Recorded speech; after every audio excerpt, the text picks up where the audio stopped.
When the Mahdi comes, the first thing that happens is not a dramatic political takeover or a sudden shift of territory on a map. It is something far more profound. It is the awakening of hearts. People have always believed that revolutions begin in palaces or on battlefields, but the greatest revolution in human history begins in the soul. And this awakening doesn't arrive like a shout, it begins like a whisper, a subtle stirring inside people who had grown accustomed to spiritual sleep. For years, humanity moved through life with busy hands but empty hearts, distracted by endless noise yet starving for meaning. We lived connected to screens but disconnected from submission, surrounded by information yet far from wisdom. Then something changes, not because the world suddenly becomes quieter, but because hearts begin to hear differently. The coming of the Mahdi ushers in a clarity that pierces the fog of confusion. Falsehood loses its attractiveness even when it is clever or popular. People begin to recognize how easily they were misled, how often they compromised truth for comfort, conscience for convenience. What awakens first isn't society, it's the individual. A person begins to question the way they have been living. Why am I chasing this? Why am I afraid of that? Why do I know so much yet feel so empty? People start seeking guidance with sincerity rather than mere curiosity. Masajid that once felt empty between prayers feel alive again, not just with crowds but with tears, reflection, and genuine repentance. Homes become spaces of remembrance rather than only entertainment. Conversations stop revolving solely around money, status, and trends and begin circling back to purpose, accountability, and faith. And this awakening spreads not by force, but by attraction. People see the new light in others and want to understand it. They notice a calm replacing anxiety, strength replacing despair, moral courage replacing apathy. The believer becomes someone who isn't loud but luminous, someone whose presence lifts heaviness rather than adds to it. And slowly, society begins to feel the ripples. Violence, space for them without exploitation, addiction, and mental despair were never merely political or economic. They were spiritual fractures left untreated for generations. The Mahdi's arrival exposes what we avoided admitting. The sickness of the world was not rooted in outward systems alone, but in inward emptiness.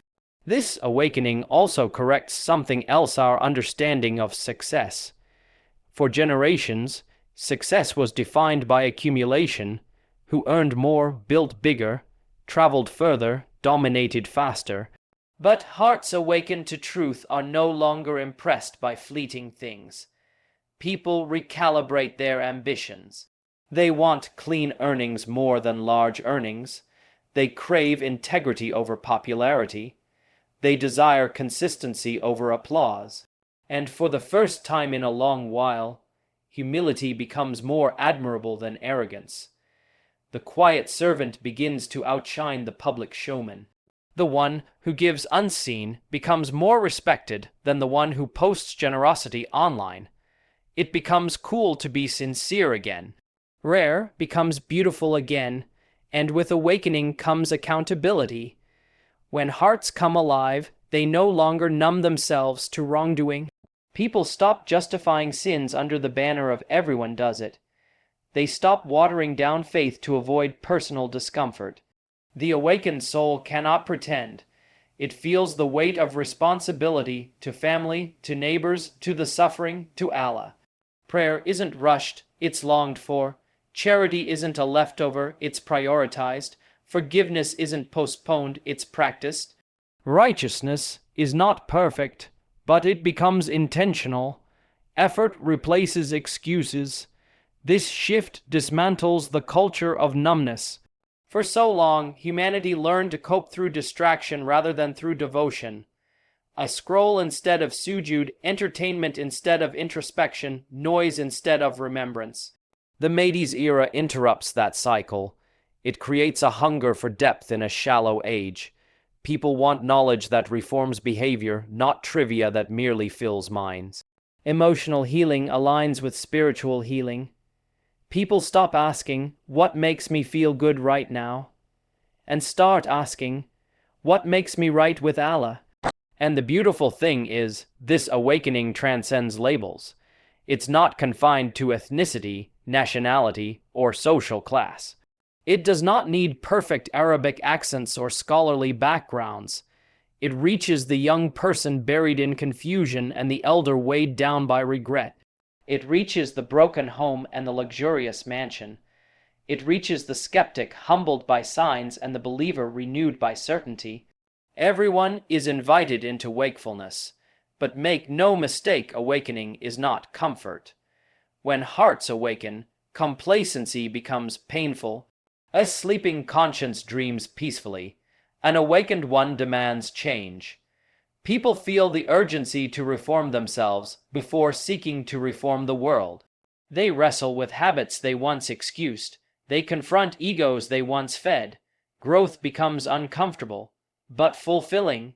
Repentance becomes frequent, not from despair, but from nearness to Allah. It's not a culture of guilt, it's a culture of renewal. What truly distinguishes this awakening is that it doesn't depend solely on one man standing before crowds. His leadership catalyzes something far deeper, a revival of individual responsibility. The people realize they cannot wait to be fixed by leadership. They must rise to fix themselves to be reflections of the justice they seek. The awakening reminds believers of a forgotten truth. No society changes until hearts change first. And as hearts change, public morality changes naturally. Kindness becomes visible again. Trust re-enters transactions. Service grows more spontaneous. Community stops feeling like a slogan and becomes a lived reality. People begin living faith out loud, not with arrogance, but with courage. The world begins to feel subtly but unmistakably lighter. This is the first thing that happens when the Mahdi comes. Humanity wakes up. And when people truly awaken, nothing remains the same. Because once hearts open to truth, there is no returning to sleep. As hearts awaken, the next shift is unavoidable. False power begins to collapse. Because when people open their eyes spiritually, they can no longer be dazzled by empty authority. For too long, control has worn the costume of leadership. Tyranny has called itself stability. Exploitation has marketed itself as opportunity. And broken moral systems have disguised themselves as progress. The world became accustomed to powerful figures demanding loyalty without earning moral credibility, shaping narratives rather than speaking truth, accumulating wealth while preaching sacrifice. But the environment created by the Mahdi's arrival doesn't allow illusions to survive. Awakened hearts see through performance. They recognize the difference between authority imposed by fear and leadership rooted in justice.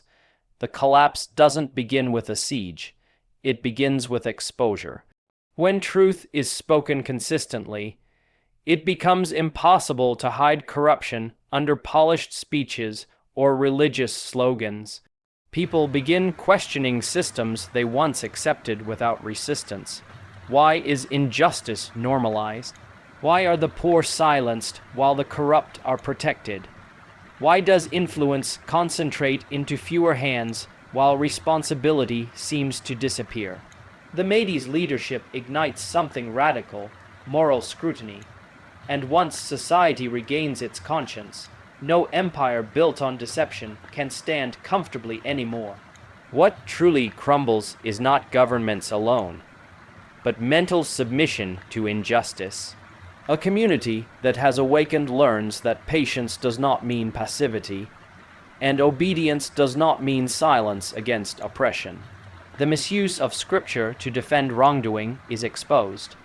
The distortion of faith for political convenience is confronted. Power structures that thrived on fear now face populations no longer afraid, because when hearts become anchored in truth, they become fearless in principle. And here's the key: this collapse is not driven by chaos or revenge. It is driven by accountability. The Mahdi's era is not marked by bloodlust but by clarity. Leaders are demanded to serve, not dominate. Influence is weighed against integrity. Those who are sincere remain standing. Those who depended on manipulation find their platforms crumble. People stop being impressed by wealth without ethics, titles without service, or strength without compassion. Respect is no longer automatically granted, it must be earned. This also exposes the spiritual sickness of authoritarian ego. Power, unchecked by humility, has always corrupted hearts. The environment of the awakening refuses to nurture such egos. Leaders are reminded publicly and privately, authority is not privilege, it is burden, and when individuals refuse to uphold that burden responsibly, support drains away naturally, not because of rebellion, but because legitimacy dissolves. People no longer believe in the story false power tells about itself. Even beyond leadership, exploitative systems begin losing oxygen. Economic structures built on oppression, labor injustice, and greed face moral resistance. Business practices shaped solely by maximum profit face pressure for maximum accountability. Media that trades truth for manipulation finds its audience thinning. Religious figures who once sought influence over guidance find themselves out of step in a society that now craves authenticity more than charisma. And something remarkable happens. People stop outsourcing righteousness to institutions. They recognize that no organization can be righteous without righteous individuals sustaining it. The collapse of false power teaches society a crucial lesson. Justice is not upheld by slogans or statutes alone. It requires hearts willing to defend the truth even when it costs comfort. Because awakened people are not dazzled by dominance anymore. They recognize that strength isn't in censorship or intimidation, it's in moral courage. They see that stability rooted in injustice is just organized decay. When truth becomes popular again, lies begin losing market share. And lies without audience cannot survive. Yet the world doesn't plunge into disorder. Instead, it moves toward moral order. The vacuum left by collapsing false power is filled by leadership grounded in service. Leaders arise not because they manipulated public perception, but because they carried public trust. Community role models emerge, people known for integrity more than eloquence. The voice of conscience grows louder than the roar of propaganda. And slowly, public spaces feel safer, not because surveillance increased, but because moral awareness did. This period is uncomfortable for the elite who built their dominance on people's ignorance. For decades, they benefited from spiritual apathy. A distracted population is easy to control. A spiritually awakened population is impossible to deceive. And so fear changes sides. The oppressed lose fear. The oppressor gains it. But it's not hatred that replaces fear. It's clarity. People no longer worship power. They begin respecting service. They no longer glorify aggressors. They honor protectors. They no longer chase figures who promise worldly dominance without moral guidance. They follow those who stand firm on truth, even when politically inconvenient. The Mahdi's leadership does this without propaganda campaigns or authoritarian demands. He embodies what he calls people toward: justice with humility, authority with submission to Allah, firmness with compassion. And people recognize this authenticity instinctively because awakened hearts recognize sincerity faster than manipulated minds ever could. And so false systems weaken, not overnight, but inevitable. Like a foundation exposed to erosion, once the moral base cracks, the structure cannot sustain weight. When hearts refuse to worship anything besides Allah, tyrants lose worshippers. When believers refuse to trade truth for worldly security, oppressive bargains fall apart. When communities prioritize accountability over advantage, corruption loses collaborators. This phase is the painful shedding of illusion. It is society finally saying, "We refuse to call darkness light anymore." It is humanity choosing conscience over convenience. It is the moment where faith stops being private sentiment and becomes public substance. And this is the second great outcome of the Mahdi's arrival: the collapse of false power, not through destruction but through exposure to truth. Because nothing with a hollow core can stand when the light arrives. When the Mahdi comes, what follows the awakening of hearts and the collapse of false power is the restoration of justice and balance across society. This is not justice as defined by fleeting laws or biased courts, but a justice rooted deeply in moral truth, fairness, and compassion. For too long, humanity tolerated systems that rewarded the powerful while punishing the weak. Corruption thrived because it was convenient. Oppression was normalized because people accepted it silently. The poor and marginalized carried burdens the strong would never feel, and the cries of the innocent often went unheard. But the coming of the Mahdi signals a profound turning point. Justice becomes the measure of every action, every decision, and every interaction. People begin to witness a shift in priorities. What once was overlooked, honesty, accountability, and fairness, now takes center stage. Leaders are no longer respected solely for their ability to enforce order or amass wealth. They are respected for their integrity, for their willingness to stand firm even when the pressure to compromise is immense. Policies and decisions are scrutinized through a lens of equity. Does this protect the vulnerable? Does this correct past wrongs? Does this align with truth? And because hearts are awake, people begin to demand not just symbolic acts of fairness, but systemic change that reflects genuine morality. It is a society where the weak are no longer voiceless, where the oppressed no longer suffer in silence, and where the scales of justice are actively monitored by the collective conscience of a community that refuses to ignore injustice.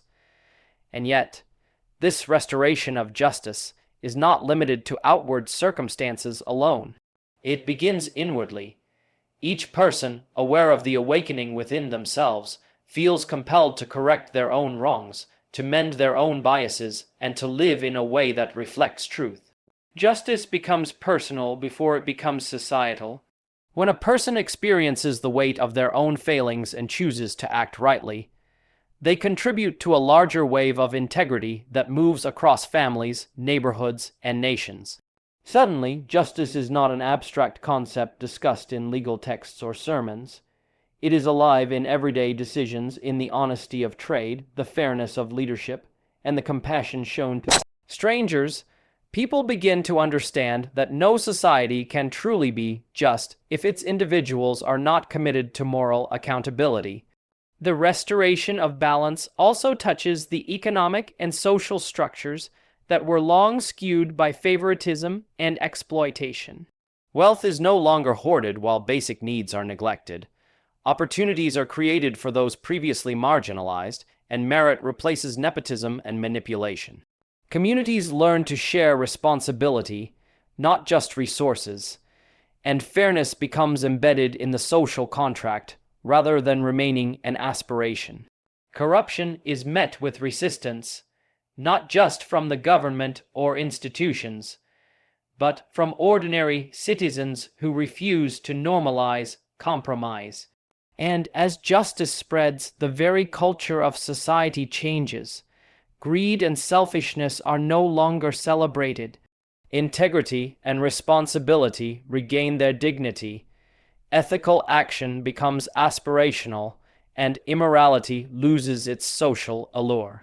Justice under the Mahdi is also deeply intertwined with compassion. It is not a cold, mechanistic enforcement of rules. It is a humane, conscious response to the suffering of others. Wrongdoers are corrected, not merely punished. Victims are protected, not merely acknowledged. Systems are restructured so that accountability serves not only to maintain order, but to heal society. This is what distinguishes true justice from superficial fairness. It nurtures restoration rather than revenge, solution rather than resentment. Communities that had long been fractured by inequality and mistrust begin to rebuild themselves on principles of mutual care, empathy, and responsibility.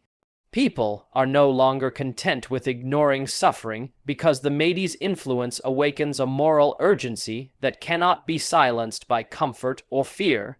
What is remarkable is how balance is restored across the most entrenched divisions in society. Social hierarchies that valued privilege over merit are realigned. Prejudice based on ethnicity, class, or background is confronted and corrected. Laws and customs that once excluded the vulnerable are reevaluated through the lens of equity. And even as structural changes occur, people's hearts are reminded that justice is not simply an external achievement, it is a continuous pursuit. Societies are reminded that the fight for fairness does not end with a single decree or the removal of a corrupt leader. It requires vigilance, integrity, and courage at every level of communal life. The people themselves become the guardians of justice, ensuring that righteousness is not momentary but enduring. Furthermore, this restoration creates a profound sense of hope and purpose. When people witness fairness replacing exploitation, they begin to believe in the possibility of moral governance, of societies governed not by might or manipulation, but by conscience and compassion. This hope is infectious. It encourages participation, civic responsibility, and a renewed commitment to ethical living. Those who had once resigned themselves to cynicism now engage, knowing that their voices matter, that their actions contribute to a just society, and that their efforts are supported by a collective moral awakening. Justice becomes a shared responsibility rather than a distant ideal. The balance restored by the Mahdi's leadership extends beyond governance and law. It reaches into the spiritual and emotional fabric of communities. Oppression gives way to dignity, fear is replaced by confidence in fairness, anger at injustice is transformed into purposeful action to restore equity.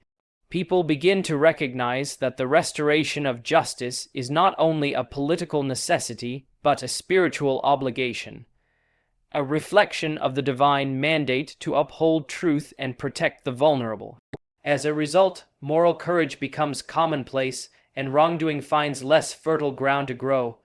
Integrity, once rare, becomes standard. And slowly, the world begins to mirror the ideals that had long seemed distant and unreachable. And so, in the presence of the Mahdi, humanity witnesses a recalibration of society where fairness is no longer optional, corruption is no longer tolerated, and compassion is no longer rare. Hearts, institutions, and communities all move together toward equilibrium. The oppressed are lifted, the guilty are corrected, and the vulnerable find protection not as a favor, but as a right. Justice becomes not a concept to debate, but a reality to live, ensuring that every individual, every family, and every community experiences the balance that was long denied. Because when the Mahdi comes, the world no longer tolerates injustice. As the Mahdi's influence spreads, one of the most remarkable transformations we witness is the breaking down of divisions that have long kept humanity fragmented. For centuries, people have allowed differences to separate them. Differences of race, nationality, religion, language, or social status. These distinctions, which should have been sources of beauty and diversity, were twisted into walls of prejudice, competition, and conflict. People measured value not by character or compassion, but by affiliation, birthright, or wealth. But when the Mahdi comes, these artificial divisions begin to dissolve. The hearts that have awakened to truth recognize that humanity is one family, and unity becomes not just a slogan, but a lived reality. Unity under the Mahdi is not uniformity. People do not lose their identities, languages, or traditions. They retain their uniqueness, and yet they learn to prioritize what unites them over what divides them.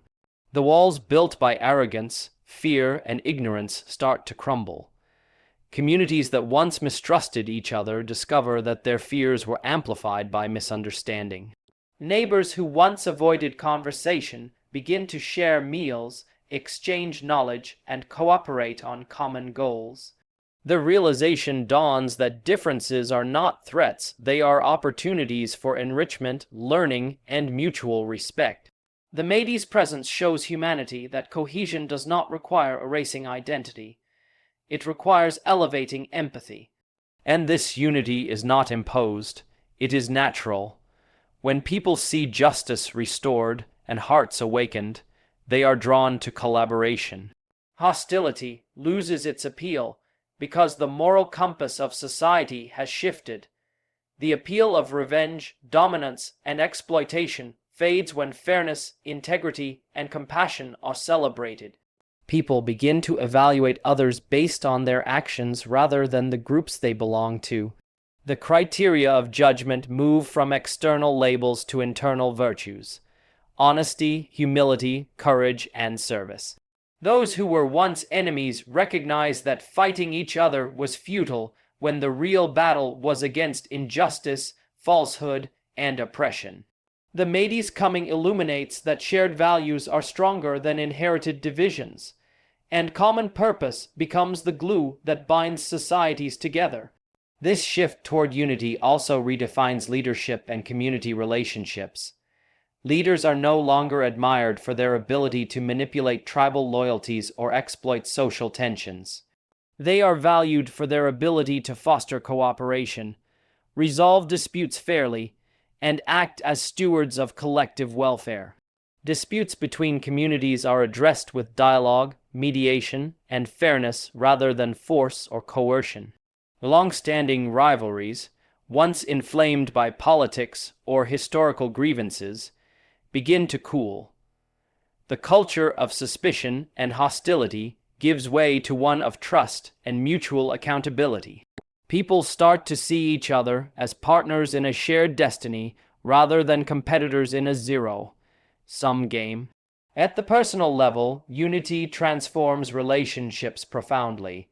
Families heal generational divides. Friends reconcile over past misunderstandings. Strangers help each other without expectation of return. People feel a renewed sense of belonging, not dependent on social rank or wealth, but rooted in moral alignment and collective responsibility. This sense of us versus them diminishes, replaced by a recognition of shared humanity. And with this recognition comes responsibility. Individuals begin to act in ways that uplift not only themselves but everyone around them. The society that emerges is no longer fractured by division, but strengthened by cooperation. This unity also extends to cultural and spiritual understanding. People learn to appreciate perspectives that differ from their own, finding wisdom in variety rather than fear in difference. Religious or ideological disagreements, which once led to hatred and violence, are approached with respect and reason. The Mahdi's guidance encourages dialogue, shared reflection, and recognition of core values that transcend superficial differences. Communities learn that true strength lies not in dominance or conformity, but in collaboration and harmony. People are inspired to celebrate diversity while working toward common goals, creating societies where coexistence is natural, not forced. And as this culture of unity spreads, societies experience tangible benefits. Crime decreases because cooperation replaces conflict. Economic productivity increases because communities work together rather than compete destructively. Social welfare improves because collective responsibility replaces apathy. The focus shifts from exploitation to empowerment.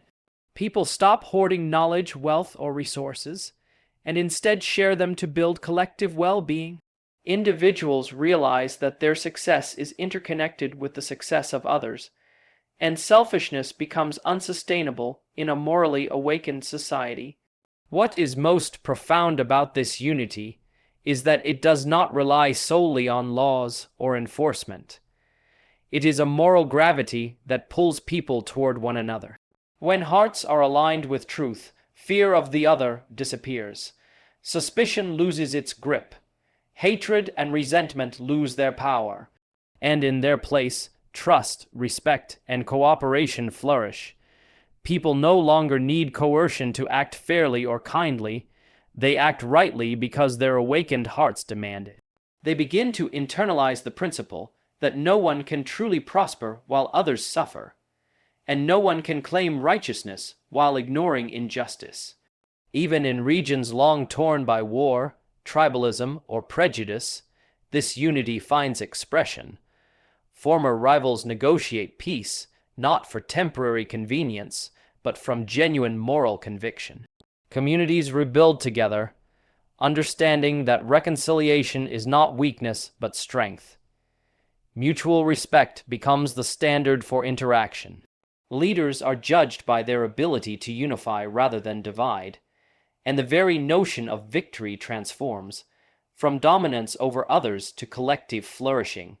The Mahdi's coming makes it clear that true power is not the ability to subjugate, but the ability to unite and elevate. Ultimately, this unity reaches beyond local or national boundaries. Humanity begins to see itself as one collective, capable of collaboration on global challenges rather than being consumed by parochial interests. People recognize that shared destiny and shared responsibilities outweigh transient disagreements. Borders remain, but their significance diminishes in moral weight. People begin to act as citizens of humanity first, and members of a particular group second. Cooperation replaces competition, dialogue replaces conflict, and the bonds of shared values override the barriers of inherited division. Because when the Mahdi comes, the walls that separate us crumble, and humanity begins to walk together as one. As the Mahdi's influence spreads and justice and unity begin to take root, the next profound transformation takes place within each individual. The coming of the Mahdi does not only change societies, it changes people. It calls upon every person to look inward, to examine their own hearts, and to rise to a higher standard of personal responsibility. People quickly realize that external transformation, justice, fairness, unity cannot endure unless it is matched by internal reform. The awakening of the soul, which began with recognition of truth and morality, now demands action.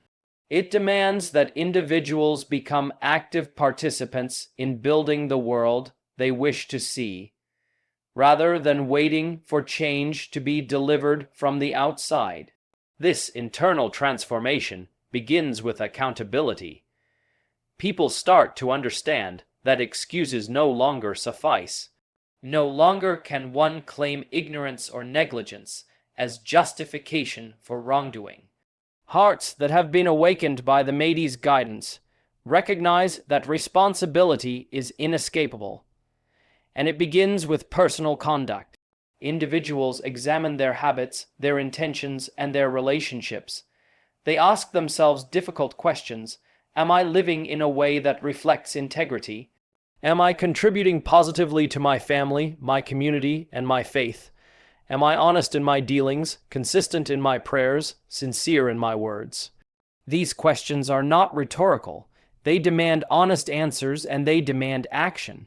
The Mahdi inspires a generation to take ownership of their character, knowing that lasting societal change is impossible without a corresponding personal commitment to righteousness. Discipline becomes a central theme in this era of transformation. When hearts are awakened, people no longer accept complacency or laziness. Spiritual discipline, intellectual engagement, and ethical consistency become priorities. Prayer is no longer rushed or perfunctory.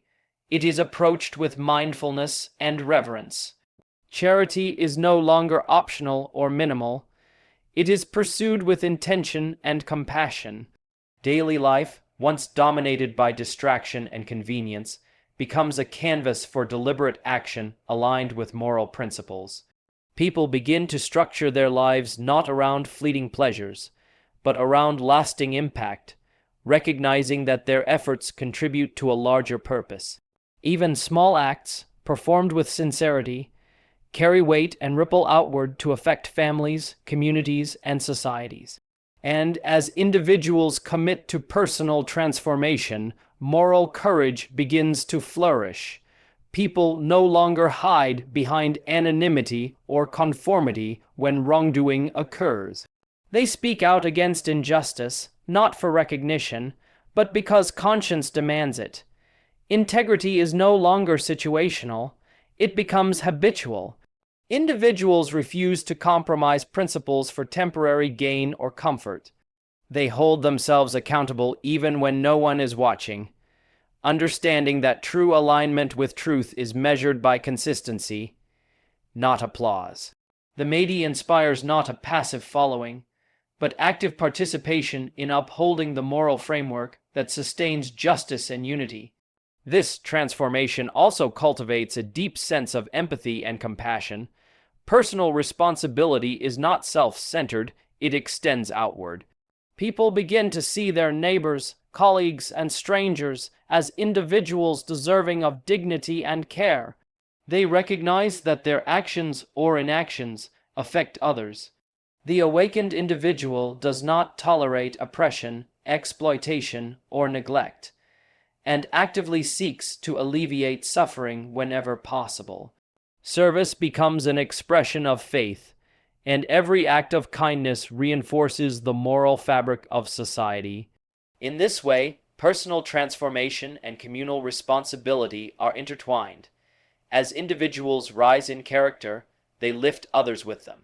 Spiritual alignment becomes central to this process. Individuals develop a heightened awareness of their relationship with God, understanding that ethical behavior, personal growth, and social responsibility are all expressions of obedience and devotion. Prayer, reflection, and study are no longer mechanical routines. They are tools for self-improvement and guidance. People learn to regulate anger, humility, and gratitude, understanding that mastery of the self is a prerequisite for contributing positively to society. The Mahdi's presence reminds believers that transformation is holistic. It touches the intellect, the heart, and the soul simultaneously, shaping every aspect of human behavior. Education and knowledge also take on new significance.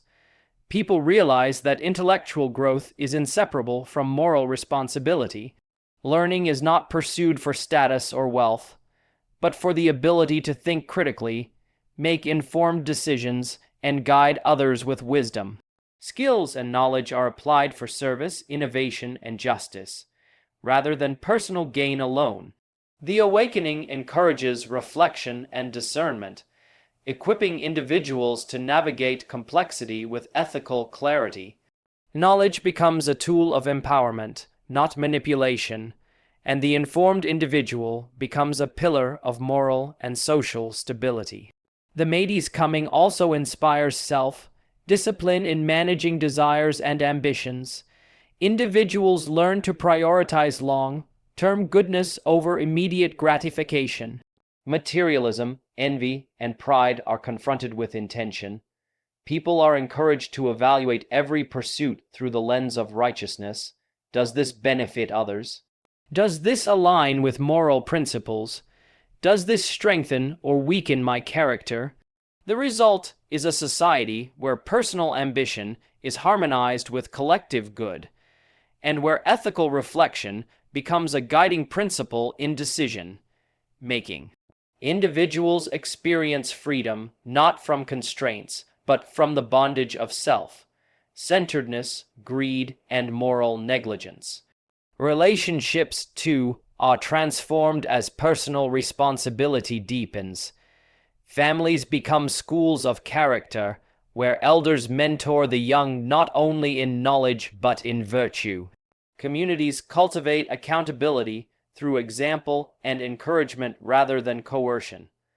Friendships are guided by loyalty, honesty, and shared values. Even economic interactions become morally conscious, with fairness and honesty replacing exploitation. Individuals learn that sustaining justice and unity requires consistent ethical behavior in every facet of life. Personal transformation becomes the foundation upon which broader societal restoration is built, and through all of this, individuals experience empowerment. The realization dawns that they are not passive spectators in the world's transformation, they are active agents. Their choices matter. Their actions ripple beyond their immediate surroundings. They understand that the ethical, disciplined, and compassionate life they cultivate directly contributes to the stability, justice, and unity of the wider society. This awareness inspires courage, diligence, and a proactive commitment to change. The Mahdi's influence awakens not only hearts, but the full potential of human responsibility. Because, when the Mahdi comes, personal transformation becomes the engine of a collective renaissance, and every awakened individual carries the power to reshape the world. As we reflect on all that has been awakened, the heart's opening to truth, the collapse of false power, the restoration of justice, the unifying of communities, and the personal transformation that touches every individual, we arrive at the final and perhaps most profound realization. The coming of the Mahdi signals the beginning of a new era. This is not merely a historical moment or a temporary shift. It is a fundamental recalibration of human life, morality, and society. It is a moment when the world steps into a chapter defined not by oppression, division, or superficial success, but by purpose, clarity, and collective responsibility. Everything that has happened up to this point, the upheaval, the correction, the unification, the personal awakening, sets the stage for a future that humanity has long imagined but rarely experienced. This new era begins with hope, not hope born of wishful thinking or political promises, but hope rooted in visible change. People witness that the systems that once oppressed, deceived, and divided them can be reformed. They see that justice can be realized, that compassion can guide governance, and that unity is possible even among the most diverse of populations. The air itself feels different. It carries a sense of possibility, a sense that the impossible is now attainable. This hope inspires action. People no longer wait passively for miracles. They participate actively in shaping their communities, their nations, and the world. Every individual recognizes that they are both beneficiaries and builders of this new era, and they embrace that responsibility with courage. In this era, moral clarity becomes a guiding principle. For too long, confusion and compromise dominated decision-making. Societies tolerated unethical practices because they were convenient, and individuals justified wrongs because they were common. But in the era of the Mahdi, ambiguity gives way to certainty. People know what is right and wrong, and they act accordingly. The value of integrity becomes undeniable, and deceit loses its power. Lies no longer find fertile ground in a society that prizes truth, and fairness becomes the expectation rather than the exception. This moral clarity is not rigid dogmatism. It is an awakening of conscience, a collective understanding that the foundation of any thriving society is honesty, justice, and ethical behavior. People feel empowered to challenge wrongdoing without fear, knowing that righteousness has regained its rightful place. The new era also brings a transformation in leadership. Leadership is no longer defined by wealth, coercion, or inherited privilege. It is defined by service, accountability, and wisdom. Leaders are judged not by titles, armies, or popularity, but by their ability to elevate the people they serve. Communities expect guidance that is rooted in fairness and compassion, and leaders rise to meet that expectation. The influence of integrity and competence replaces manipulation and fear, and society flourishes as a result. Citizens recognize that authority carries responsibility, and they hold their leaders accountable. Leadership becomes a trust, not a tool, and with this shift, the foundations of society grow stronger and more resilient. Education and knowledge in this era are also redefined. People no longer pursue learning solely for status, wealth, or power. Knowledge is valued for its capacity to guide ethical action, to solve societal problems, and to elevate communities. Intellectual growth is inseparable from moral responsibility. Individuals are encouraged to think critically, to seek understanding, and to apply their skills in ways that benefit others. Learning becomes a vehicle for transformation, not merely accumulation. Society celebrates those who use knowledge to serve, to correct injustice, and to uplift the oppressed. Curiosity is no longer idle. It is purposeful, directed toward building a better world. The era of the Mahdi is also defined by the flourishing of human potential. Freed from the oppression of corruption, the distraction of falsehood, and the fragmentation of division, individuals are empowered to pursue their true purpose. Talents are nurtured, ambitions are aligned with ethics, and communities thrive on the cooperation of morally awakened citizens. Art, science, and culture flourish because they are now guided by conscience and integrity rather than selfish ambition or superficial gain. Innovation emerges not merely for profit, but for progress and collective benefit. Society enters a phase where creativity and morality are intertwined, producing outcomes that uplift humanity rather than exploit it. Spiritual consciousness deepens in this new era as well. People understand that true progress is not measured only by wealth, status, or technological advancement, but by the alignment of life with ethical and spiritual principles. Faith becomes a living practice, shaping every decision, interaction, and aspiration. Spiritual awareness is not passive, it manifests in action, kindness, and accountability. Communities flourish because individuals act with awareness that every choice carries moral weight. The new era is defined by this integration of knowledge, action, and faith, a society where human capability and divine guidance work in harmony. And perhaps most significantly, this era is enduring. Unlike fleeting revolutions or temporary reforms, the changes brought about by the Mahdi are deeply rooted in human hearts. They are reinforced by awakened consciousness, collective responsibility, and ethical action. People have internalized the principles of justice, unity, and personal transformation. They recognize that societal well-being depends on continuous effort, vigilance, and moral alignment. This understanding ensures that the progress achieved is sustainable. The new era is not a moment to be celebrated and forgotten. It is a lifetime of conscious commitment to truth, fairness, and service. The new era also redefines humanity's relationship with each other. Cooperation replaces conflict, empathy replaces indifference, and shared purpose replaces selfish ambition. Communities no longer operate as fragmented, competing factions. They operate as interconnected networks of mutual support, guided by shared values and moral clarity. People take responsibility for the welfare of others because they understand that collective prosperity strengthens individual lives. This understanding permeates every aspect of society, from governance to education, from commerce to family life, creating an environment in which human dignity is respected and human potential is nurtured. Ultimately, the era that begins with the Mahdi's coming is a rebirth. It is a restoration of balance, a recalibration of priorities, and a realignment of human purpose with divine guidance.